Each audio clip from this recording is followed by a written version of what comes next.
expanse, nothingness, the endless lack of sensation that is the abyss. It is the only true representation of hell that creation has ever known.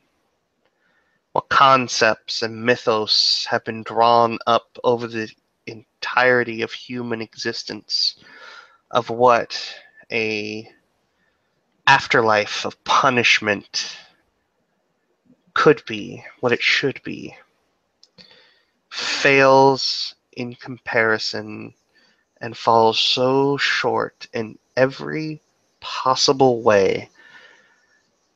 To think that anyone could fathom the torment of being locked in a prison devoid of sensation, your connection to what once made you whole, to literally be nothing and yet still be aware of everything that you cared for and how far it is falling. That is the abyss. It is a dualistic existence for the angels that rebelled and fought against their heavenly host, their creator, their father, their mother, their everything. Stepping down from the heavens and defying a direct edict to not interfere and not interact. Those that joined Lucifer's number did so, and in the end, they paid dearly. They paid the consequences for their actions. We start this scene in the pit, and the utter lack of everything that defines them. A devil, the Namaru, those that were not cursed, which might have been an even worse fate, as the other 6 houses were cursed. God could not even be bothered to curse that house which he was most disappointed in. A fitting punishment for those so filled with pride. Elijah sits and waits the cracks in the gates of hell and the gates of the abyss, just large enough that he might be able to squeeze through, but the time has to be opportune. It has to be set with a place, a destination to go. For any demon, any fallen angel can certainly work their way out of that infernal prison. But it is all too soon that they are pulled back in. And so for now, Elijah sits and he waits. We start our scene here.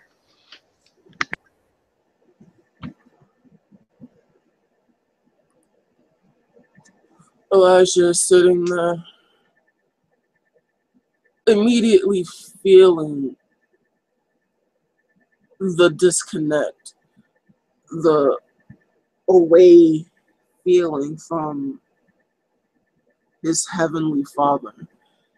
When he descended, he felt that disconnect. He knew immediately that he made the wrong decision, that he allowed his own wants to transcend his own rationale. He allowed this to happen. This was not a mistake. This was not something that he very well could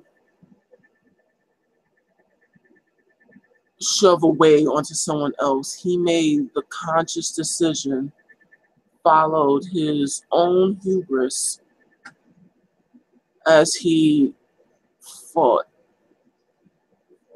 He turned away from his heavenly Father because he thought he knew better,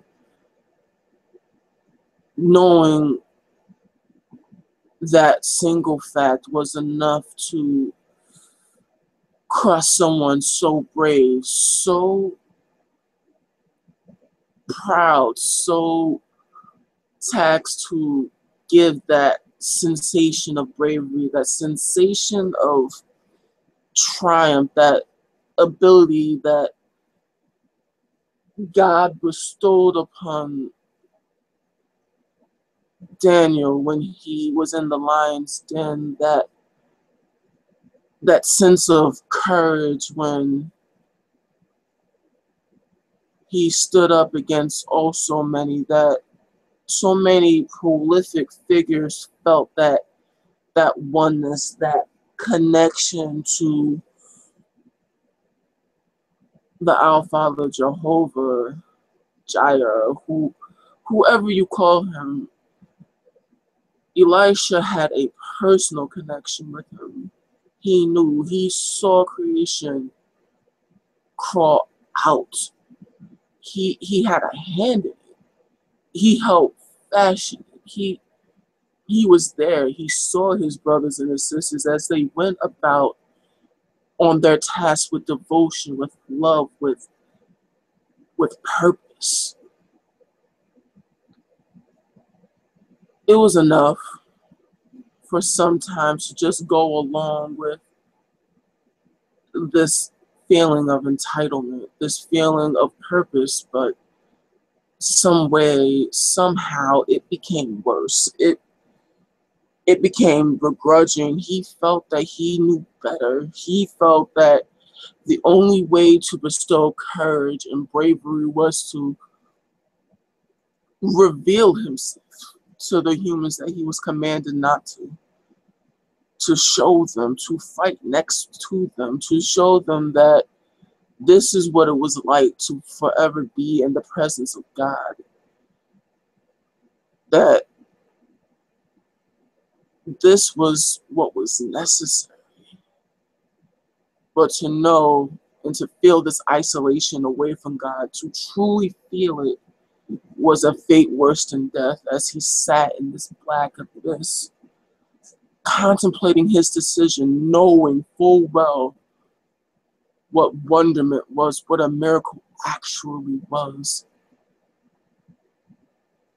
He sits and he waits, waiting for his time to get out, make it right somehow. That redemption had to be possible, couldn't it?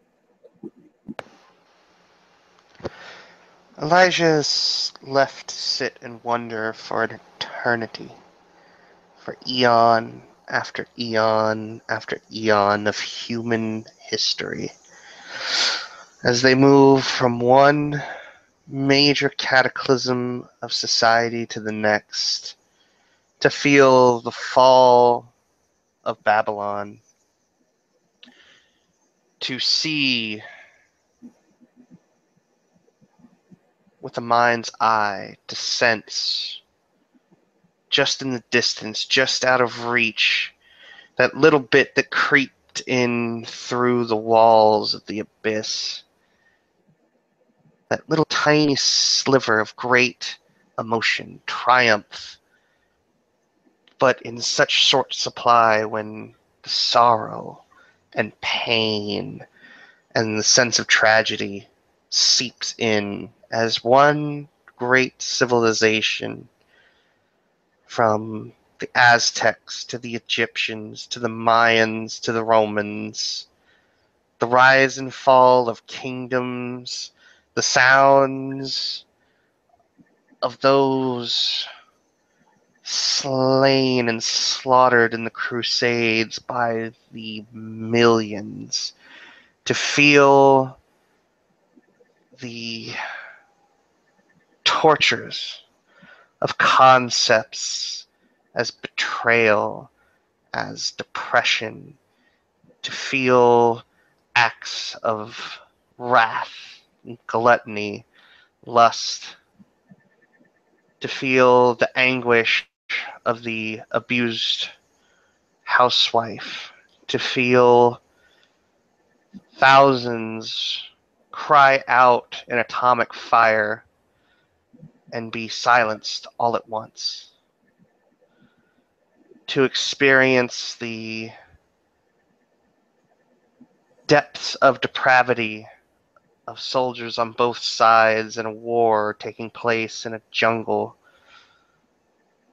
in a time when on the other side of the world many called for reform, when racial tensions between creeds and colors which stand against everything that the infernal host stood for, seeps through. When the cries of 3,500 people cried out on a September day, the wars that followed, to feel the anguish and the despair of the populace as it is now, ripped apart by wars, holy wars on one side of the planet, while social wars on another. To feel this anger and in this pain, Elijah feels a single connection. After all that time, which lasts an unfathomable amount of time in someone's consciousness, and yet seems so short in the instant that it comes to an end, Elijah feels drawn as though there is a place that he can inhabit. Something somewhere is happening. And if he leaves now, if he crawls through those fissures in the walls of their black prison, if he claws past them and pulls himself through the land of the dead and into the world of the living, as a disembodied spirit, he might find his way. A city set on all sides by water. There's something calling to him. A place. A place he knows he can go to. A weakened vessel that is waiting for an inhabitant to take it up. He's scared, he's nervous. For someone to feel such pride, to feel such, to know it, to be the very embodiment, to know fear is a fate worse than death. But to notice that perhaps God was giving him another chance. Perhaps there would be favor enough for him, a portion enough for him. It was a chance worth taking as he begins to will himself up out of the cracks. I have to try just a him, just a portion. I have to be able to make it just this once. Maybe I can see him again. Maybe I can make it right as he begins his ascent.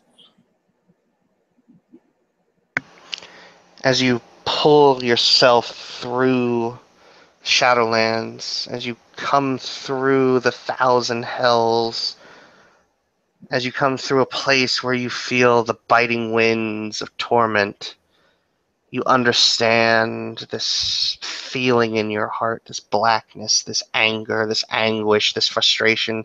It consumes you when you're up outside and disembodied. You can feel it eating away at you, perverting everything that you are. And it is a sheer act of will on your infernal soul, your entire existence, to keep your mind focused as you pull yourself from the mire that is the dead and enter the world of the living. You react. You expect to feel the wrath of God upon you, knowing full well that you have exited your abyssal prison. before he opened the gates, before anyone opened the gates, before the Lightbringer, before the Almighty. You know that you were meant to stay there, you were bidden to stay there, yet you broke free, and you know that divine retribution is coming. However, as your wings spread in this world, as you look over the massive cities and civilization that has propped up in the world that you once knew in the time of wonders and atrocities, it's all changed. Faith, the lifeblood, the herds of humans that you shepherded gave you freely, all of that gone, dwindled down to but a few puddles in a large reservoir that once existed. You see hate, you see intolerance, you see concepts that you never understood. But above all things, you feel no presence of the divine, the host, his angels, what you expected to beset you. When you were ready to fight your way to this place that you felt drawn to, you expected you would have resistance. There is none. There is no God.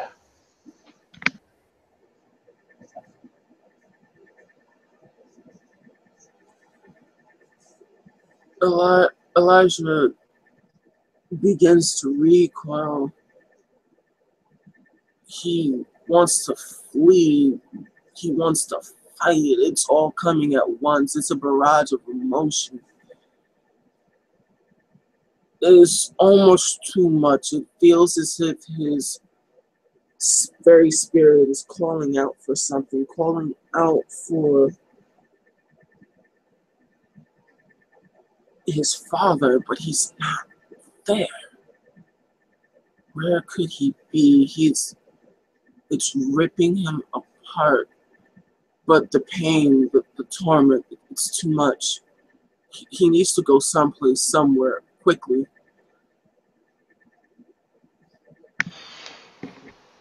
Elijah, you feel that chain suddenly jerk as the abyss now knows that you've left it. And you can look and almost in your mind's eye see that translucent black obsidian lustered chain attached to your wrists, to your legs, to your torso. You feel them pull and jerk you back towards to where you belong. It's time for you. You know that you have to hide. Something in you tells you that you need to find a place. Yes. You look at yourself and realize you have no physical form. You're a disembodied creature.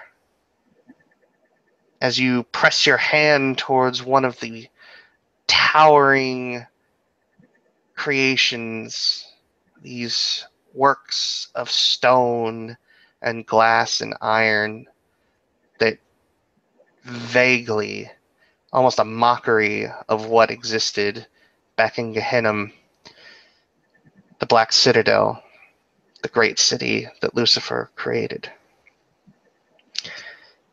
It's a mockery, and when you reach to touch it, you realize that your hand passes through and you are not corporeal.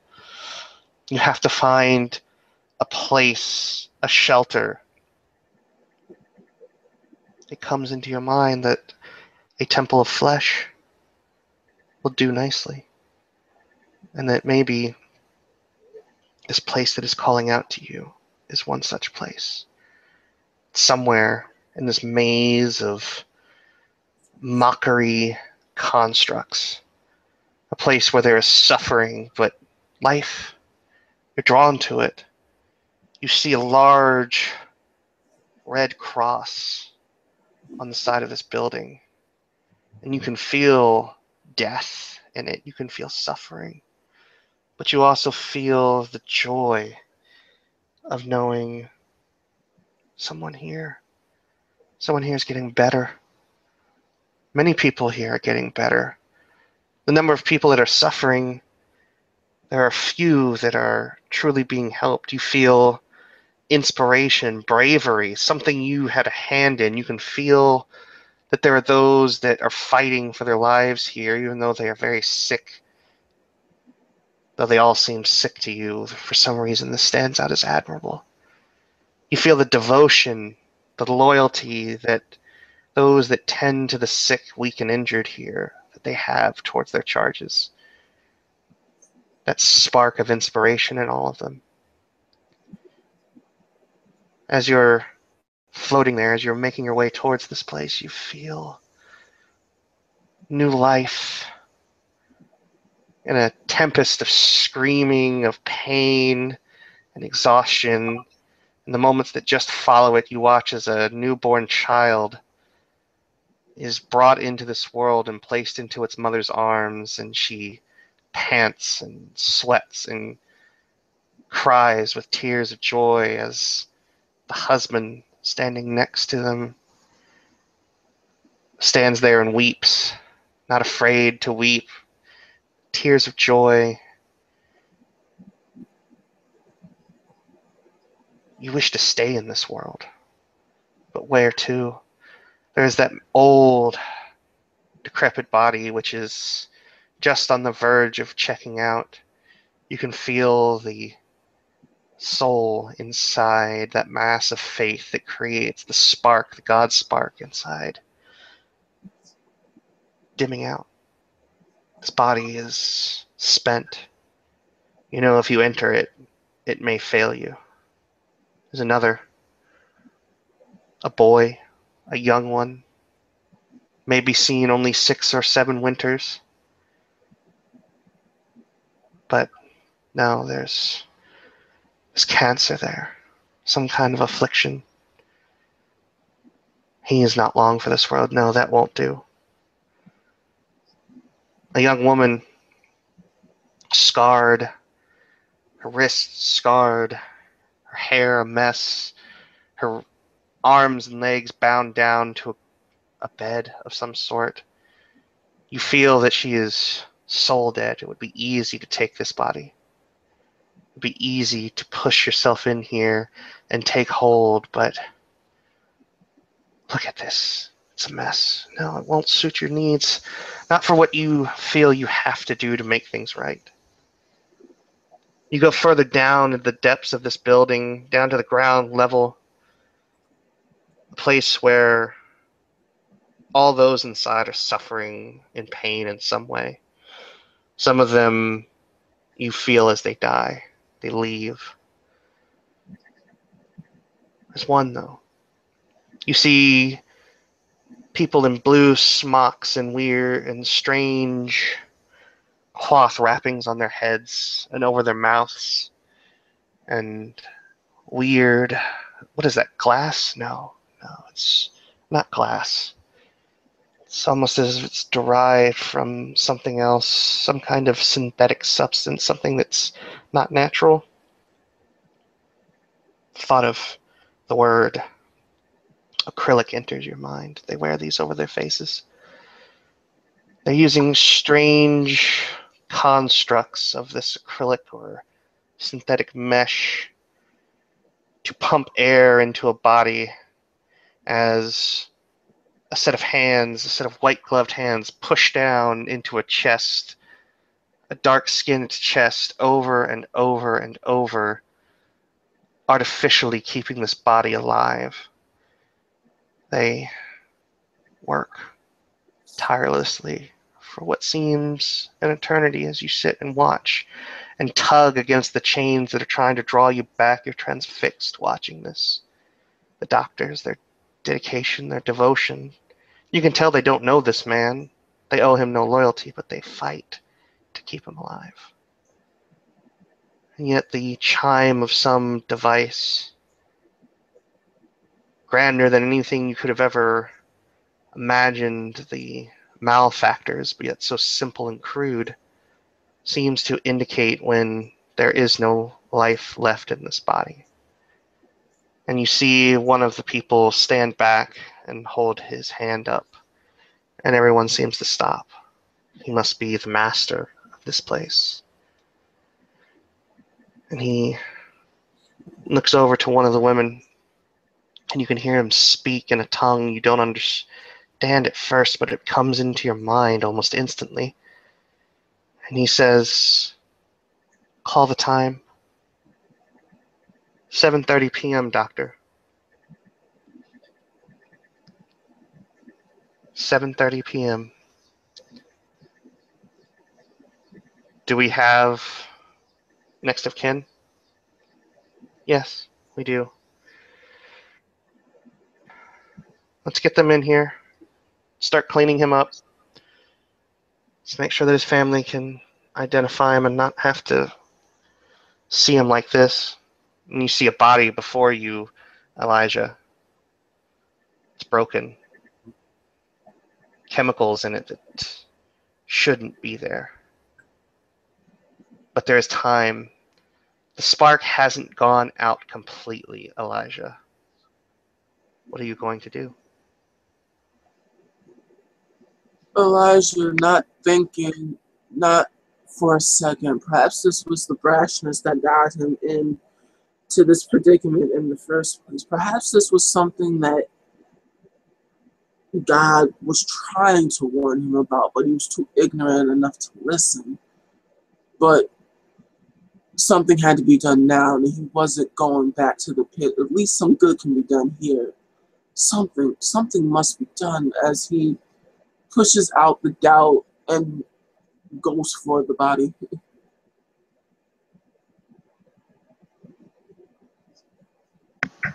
You push your way through, your hands pressing in, and instantly you can feel the chains weaken. They're still there. But as you settle into this hiding place of flesh, it feels unfamiliar. It feels stiff. It feels weak. You look at it, this is not what you remember. You become angry. This is not what you left behind. This was not the legacy you intended. This body is a mockery of everything you. Oh, thoughts, memories. They push that torment away. You remember first moments of a mother and father cradling you. Moments later, they became more distant, but there were others there to take care of you. Someone whose complexion didn't match your own, but she was sweet, she was kind, and she treated you as her own, as a younger boy. You remember a toddler roughly of your age that clearly belonged to her. Side by side, you were raised. Such joy, such innocence, something you never were able to experience before. No, you. This is what they went through. Every time a new life was born, was this the joy they felt? We sensed it on the outside, but no, this is perfect. Some of those bad memories of being in the abyss, they go away. You feel it in your very core. This is right. Yes, you made mistakes, and they certainly need to be rectified. But the emotions that you tried to instill, they are there.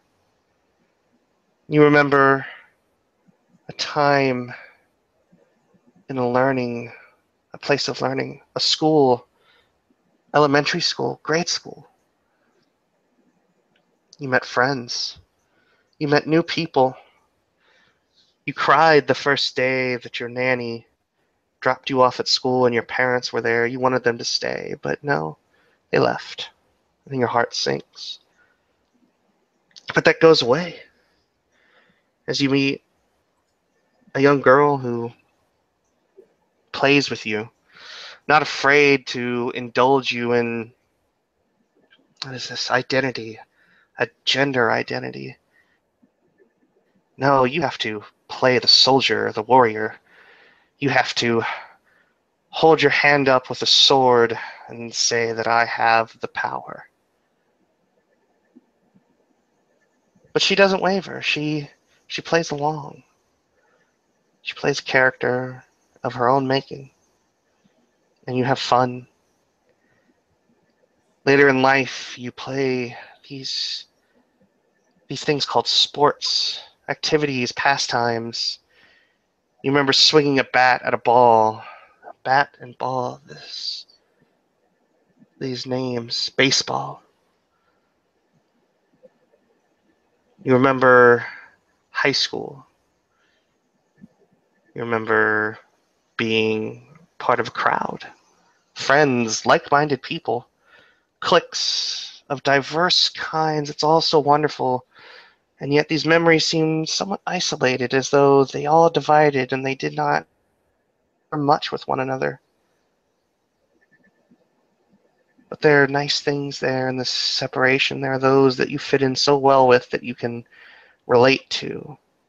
There's one, a wonderful one. Out of character, would that have been a boy or a girl in high school? Boy, Oh, a young man. yes. He's Your crowd comes from privilege. You know this. You know that you have advantages, but you take them for granted. You know that you have a bit of a chip on your shoulder, an attitude that those less fortunate that you find abrasive, if not disheartening. But he tempers this. And though there are social conformities that says that your relation is taboo, still wonderful. There's a kindness about this boy. Something you want to be a part of. But alas, as school ends, things change. Perhaps your family finds out and they're not thrilled. Maybe they don't. Maybe your memories are somewhat unclear. Maybe it's just the fact that the pressure, the social conformities that you know that you have to live up to make it impossible for this to work. And soon distance grows until you finally break apart. And you flow through life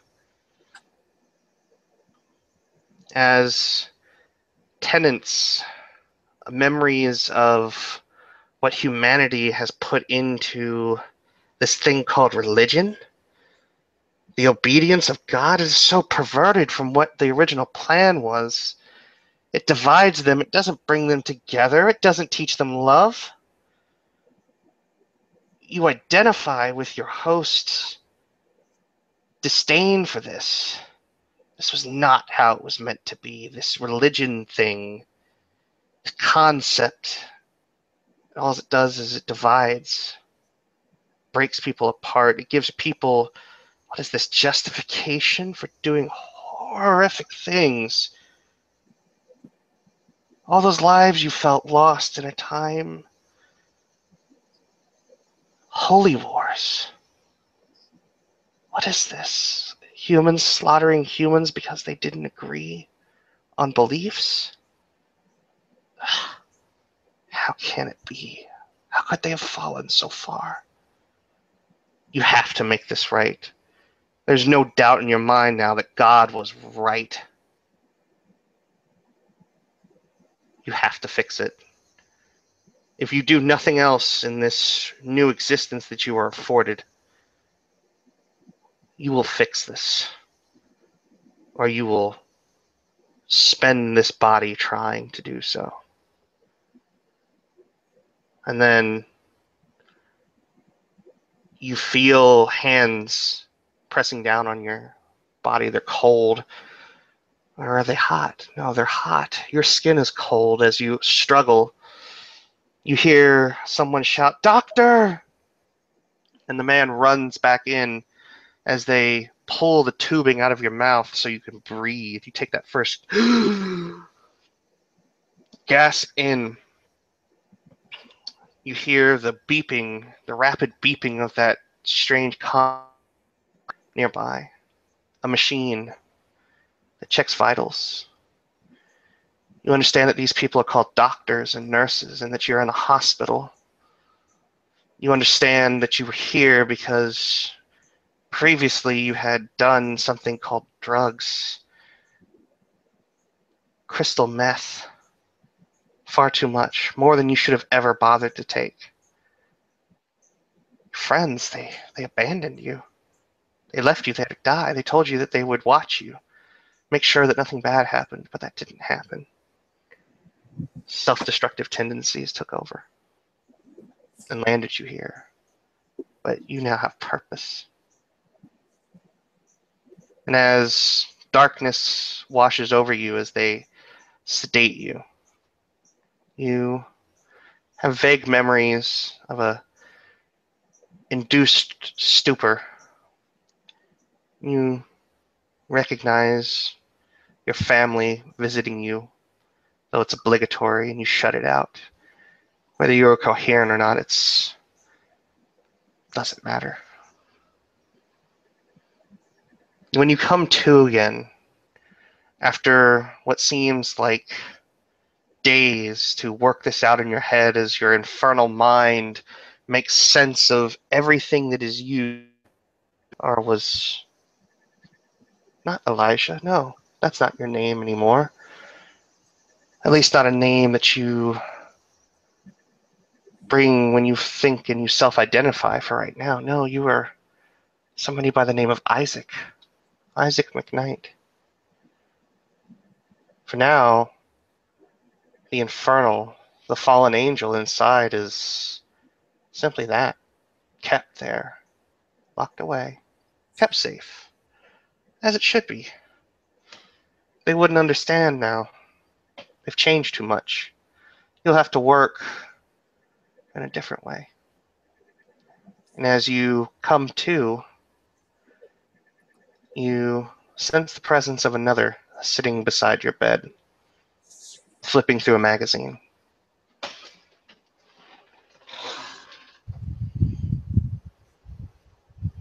It takes a moment as his breath begins to steady, as he reaches down on the guards from the hospital bed to slide himself up, feeling the tubes and the IVs in his arms. He breathes again, the words coming to his head, realizing the names of these things, what they're called, what they're supposed to be called. Cracks his neck in a very sickly sort of movement, as if he's been asleep for far too long. As he opens his eyes, it's harsh, it hurts, as it's bland, it's obtuse, it's wrong. He's not seeing everything as it should be. He is not dancing on the premises of creation. This is, what is he? It's odd.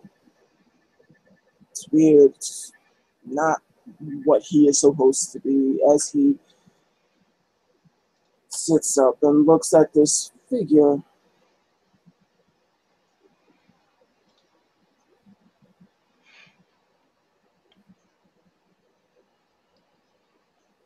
Well, I guess my first question should be, where is he? there's a smirk that comes from this woman's face. You've come out far more intact than most do.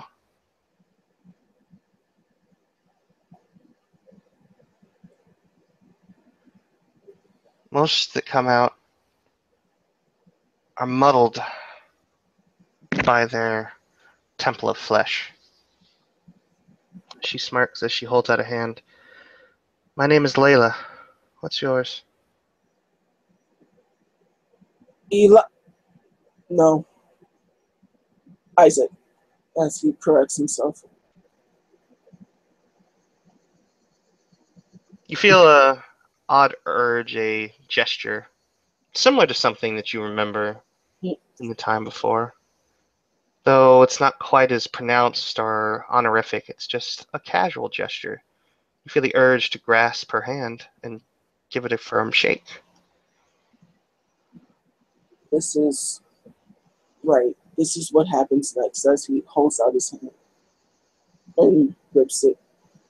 Not tightly, but a firm handshake. Hers is much more soft and subtle, but she still grips your hand and shakes it back. And she smiles. Well, Isaac, I'm LWoD.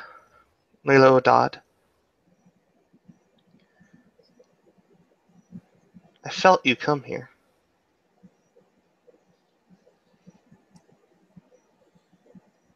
I had to get out. I had to make it right. I understand.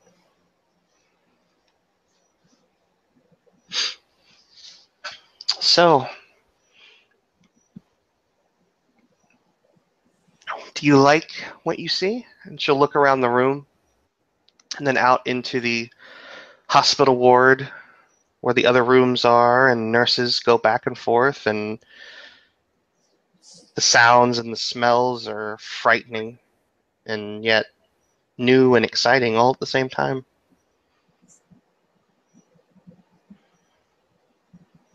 I, as he struggles to find words to what he's feeling, it's not what it's. And then there it is, the proudness, the righteousness. This is not the way it was supposed to be.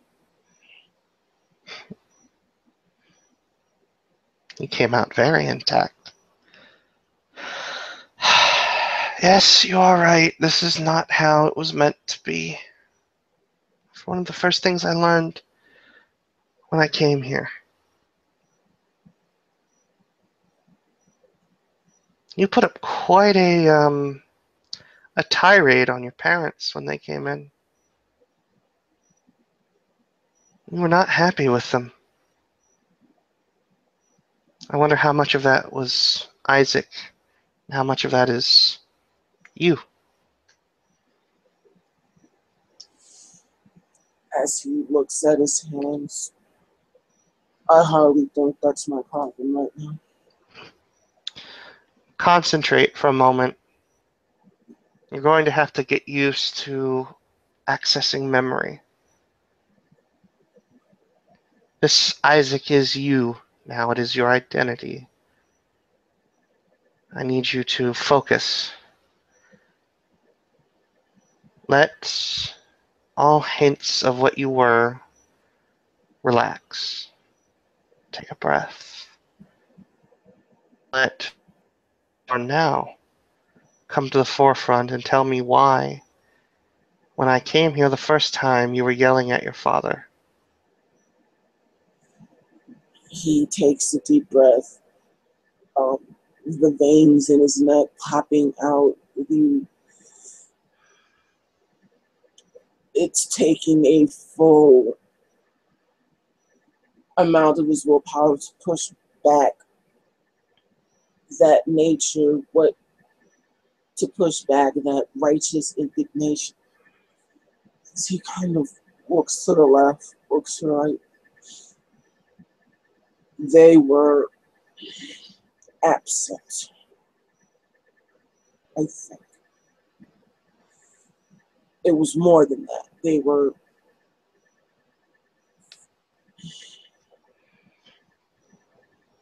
vacant, not here. Not quite as away from being from the creator, but You seemed to be very angry when your father began to quote scripture. because it's perversion. It's not the way it's supposed to be. And yet it is very fervently believed here. And there may be very different traditions and sects. She's leaning in her chair. She's sort of has her hips to one side, further away from you, and her arms resting on the arm or the arm of the chair as she's leaning over towards you slightly, and she has a very almost sly look about her as she speaks. It commands many things here. I want you to think about the word politics and politicians and government. Think on them for just a moment, and then think of religion and see what it's doing to the society right now. That's not what we. It's not what we were tasked to do. We were responsible for that. We should have listened.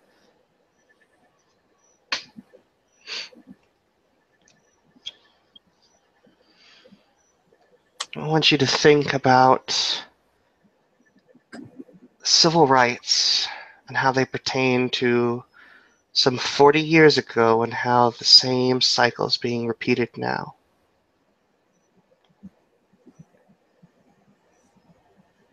They're ignorant children. They don't know. We stepped out of line. This is entirely our fault. We have to make it right. Maybe this is our redemption. Maybe God has remained silent. Maybe the Creator's remained silent because He wants us to do something. That must be it. That has to be it. He's not here. What do you mean He's not here? There's nothing here of him left. That which empowered us before, faith, that's in very short supply. I'm sure you can feel that. Amongst other weird sensations. Most people that exist now, most humans, they have an ember of what used to be a spark. A fraction of a fraction of a fraction. Shining examples are rare, rare indeed. However, cities as these, this place called New York, brings many people together. There is potential here to fix things.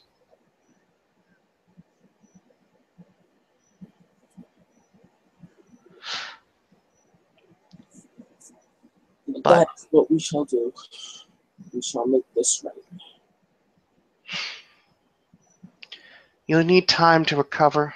Your body is still weak and still needs repair.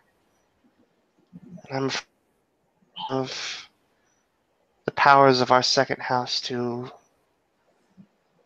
bring that upon you. At least not for now.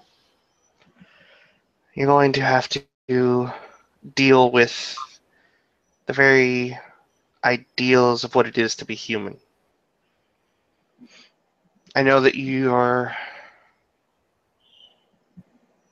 feelings, I can look at your face and tell that you are indignant, that you are disappointed, and you're also very prideful. I can only guess with some degree of certainty as to what house you were, but it's not important now.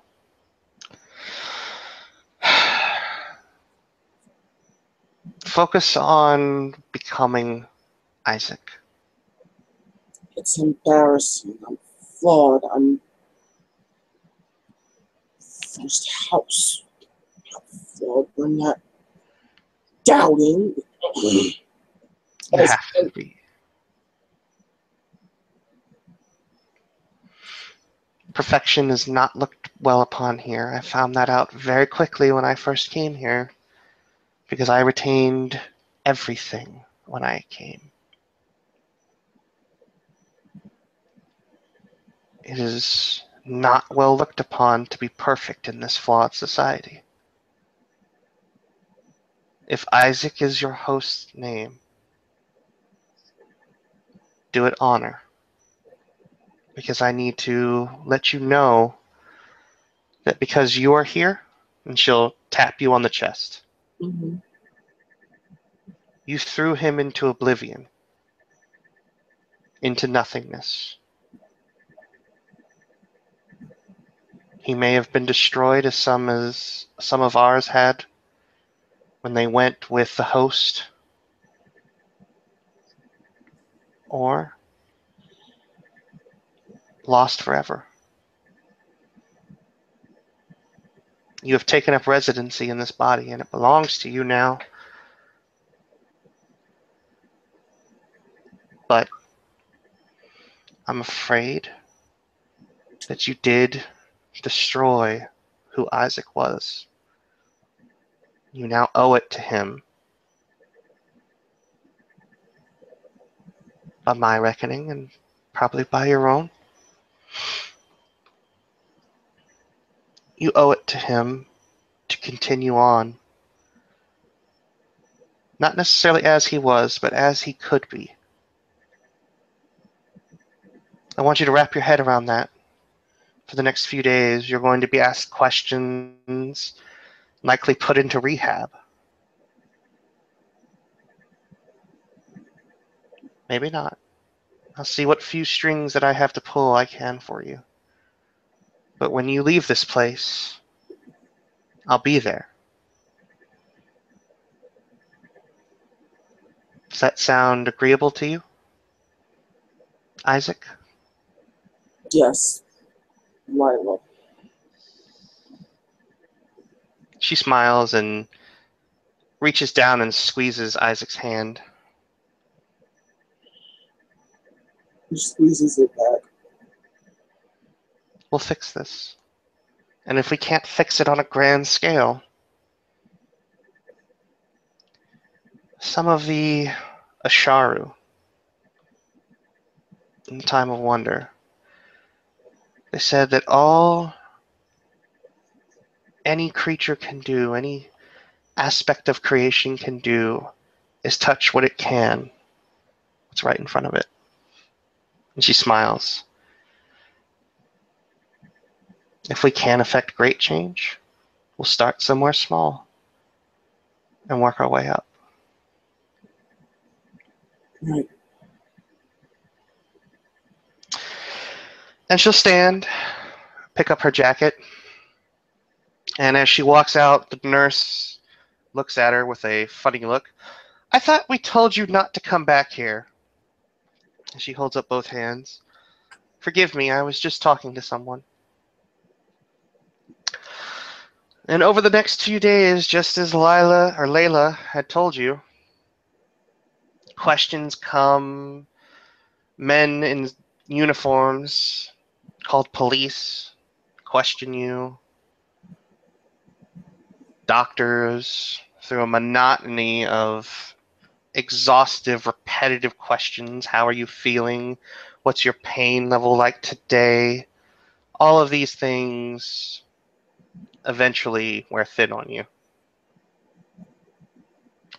And it's not before too long you finally insist that you are given a release, a form of paper, a waiver, a contract, some sort of odd enough, these concepts of legal papers seem to have such power here.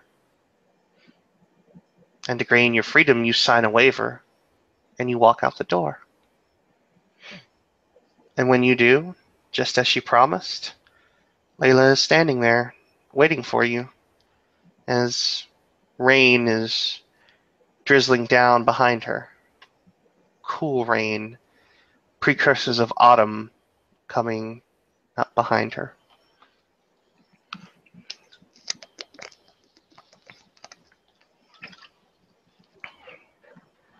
Well, Isaac,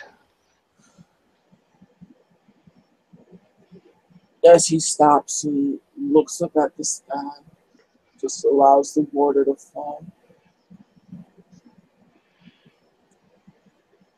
I remember when this was made. He was happy.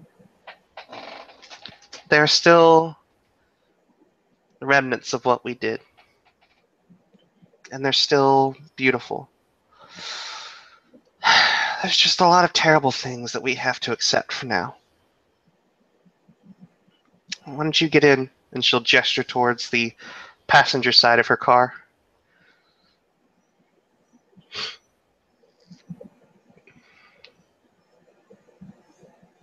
He'll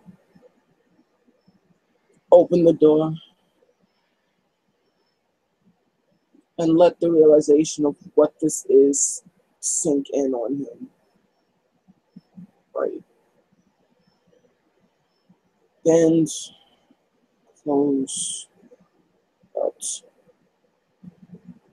Right.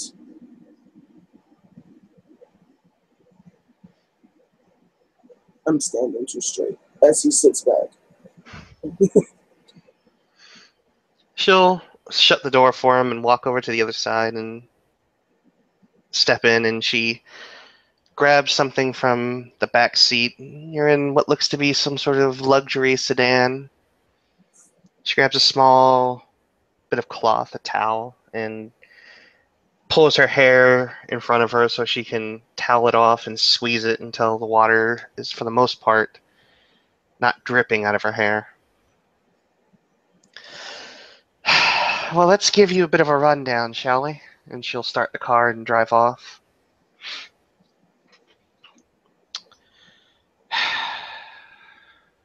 As before, you now, of course, still have your true name. Keep that secret. Even from me.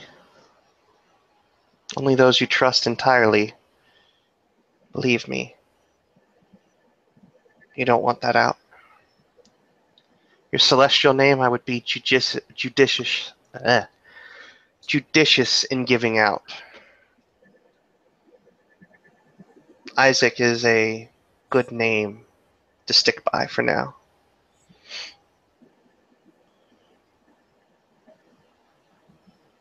You must have questions. Are we the only ones? Hardly. I've met a few.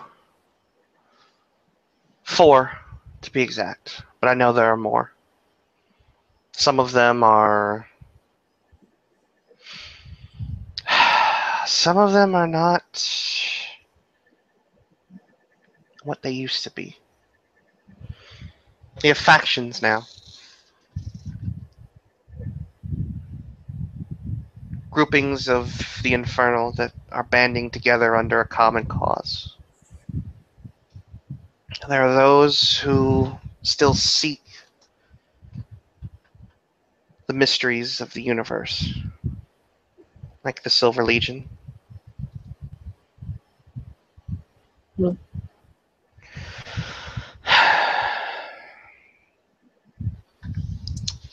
They go by the name of cryptics. There are a lot that I have yet to meet, but I've heard. There are the Luciferians, those that remain loyal to the Lightbringer, though he has not been sensed. Not since before we were cast into the abyss and he was not. Be right back. Okay.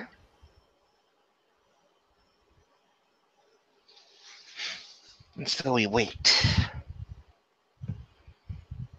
Wait and wait and wait and wait.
Sorry for the wait.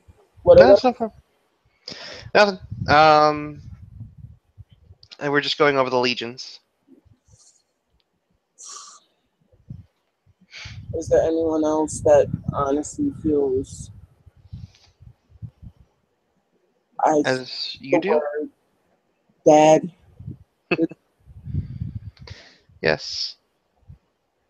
We go by reconcilers.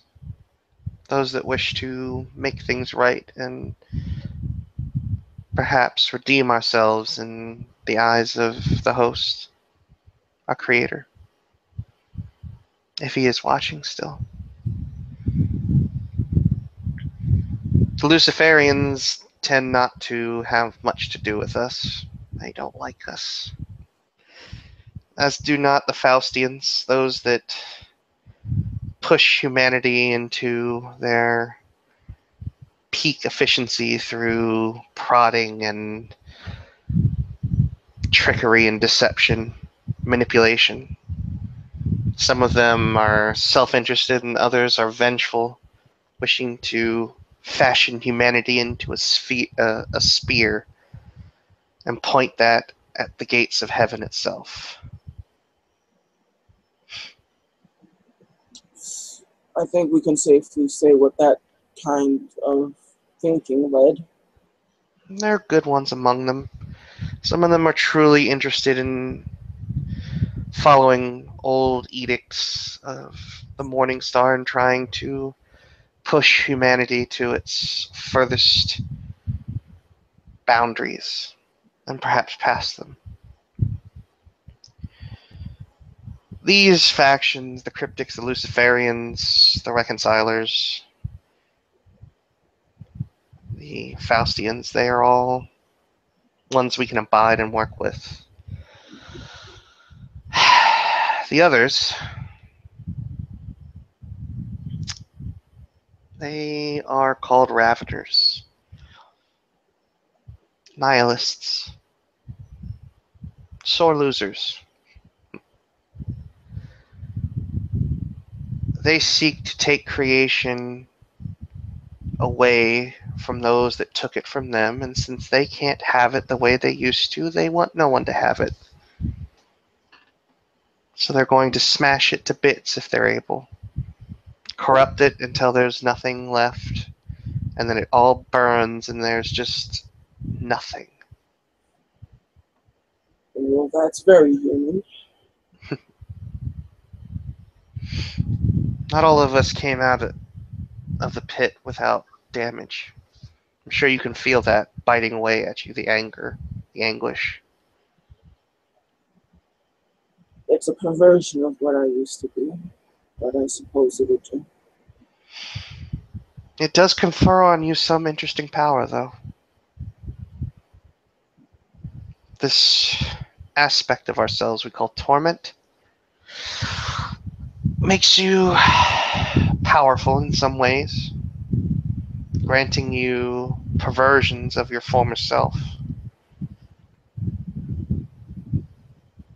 It's a very interesting concept, but it does make us powerful in some respect.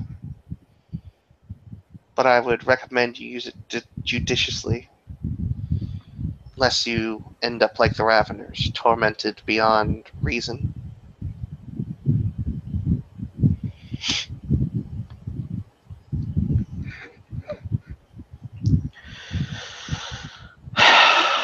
I would recommend that you start seeking out humans that you find are in need of you, or perhaps that you find exceptional. Start building them a mold, make deals with them, confer on them some small part of power. You can enter into pacts with them, draw their minuscule amounts of faith out that they give freely, or take more if you feel the need to. That's how we replenish ourselves now. Because as you can feel, there's no ambient faith left in this world.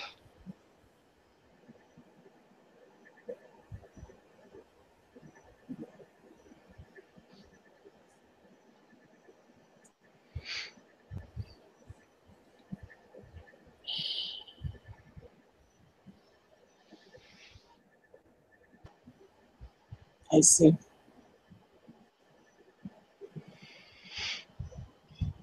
I wish that I had better news for you, Isaac, but as it stands right now, this world is the crumbs at the foot of a table. It will need to be fixed in order to be more than that. We need to elevate it back to the table. Maybe then we can push past all of this. Maybe reopen the gates of our Father. But for now, we'll simply have to accept this world as it is and work to change it slowly but surely.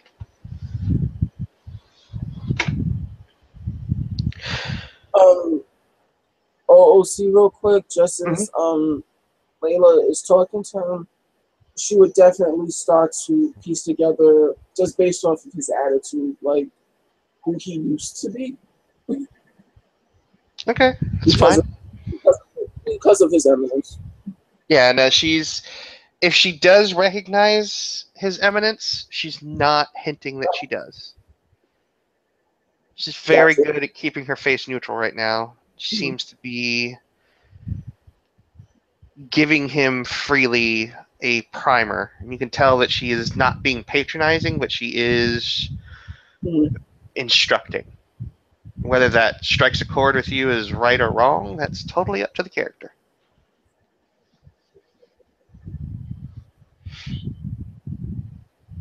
There's an air of authority about you.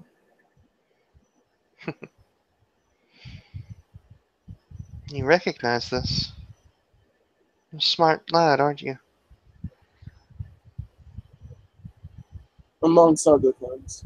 But apparently, as he, it's more of a sneer than a laugh.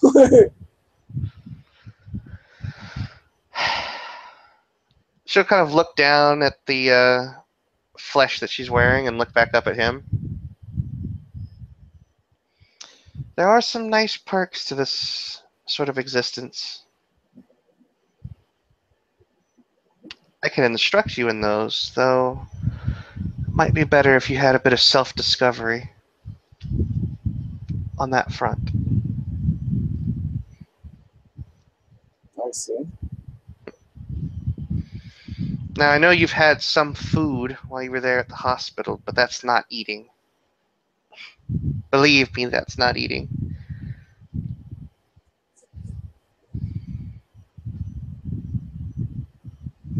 Getting used to need to eat. Another new sensation. Eat, piss, sleep, dream. So finite. This is true. It does make for an interesting existence, though. So regimented. The time that you have for yourself, very limited. Between jobs and schools, many of them don't have time to really live. The pursuit of wealth, just simply to exist, is all they really care about these days. Well then,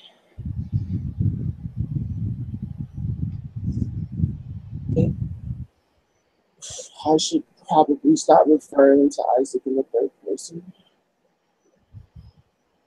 It's weird.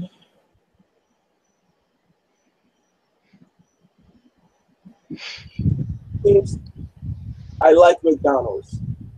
There you go. All right. And within about 10 minutes, they go through a drive through and they come out, and she hands over a bag of food that he, I'm sure, instinctively ordered. Yeah, And she'll place it in his lap and place a soda in the cup holder as they drive off back towards a destination unknown. Right now, at least, as she watches to see him take that first bite of what could be considered real food. this is good. It's not healthy for you, Isaac. I should let you know you probably shouldn't subsist yourself on that entirely.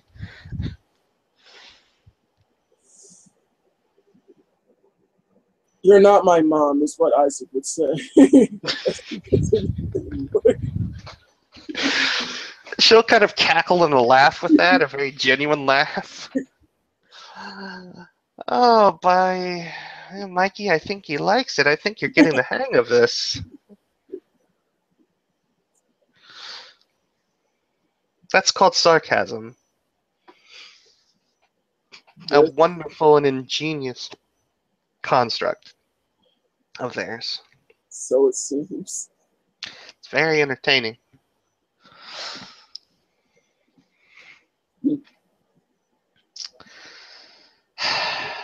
I should let you know that we are not the only elevated creatures in this world right now. There are creatures that exist that have power.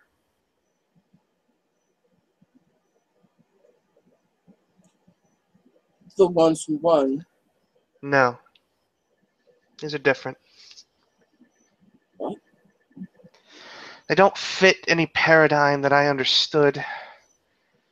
There are name breakers, creatures, maybe human, that can work reality in similar fashions to the way we can. There are creatures from a realm that I can't even abstractly touch or put my hand to. And that is weird for me, considering my house.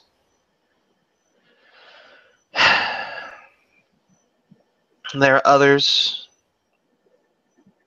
constructs of dead flesh that animate and prey off the living, though to marginal ill effect as I understand it, as they haven't wiped out humanity. Creatures of passion and multiple shapes. Angry is a way to put it.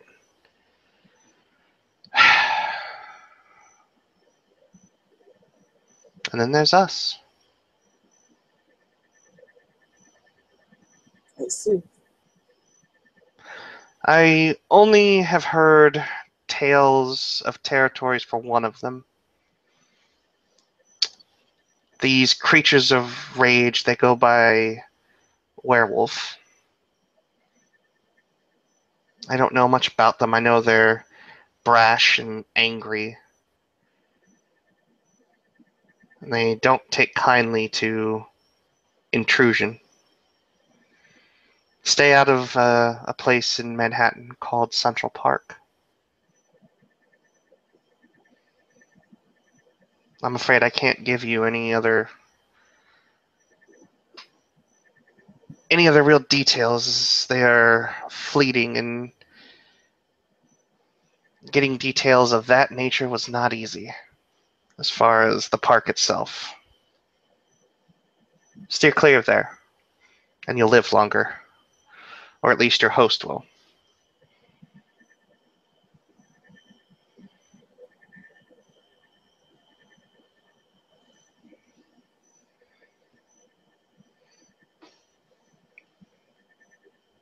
I see.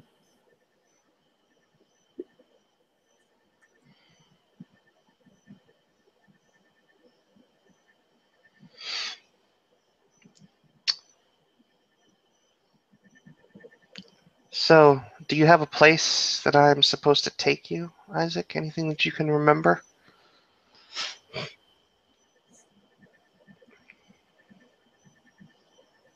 You're supposed to take me to campus. What is the name of the university? New York University. All right.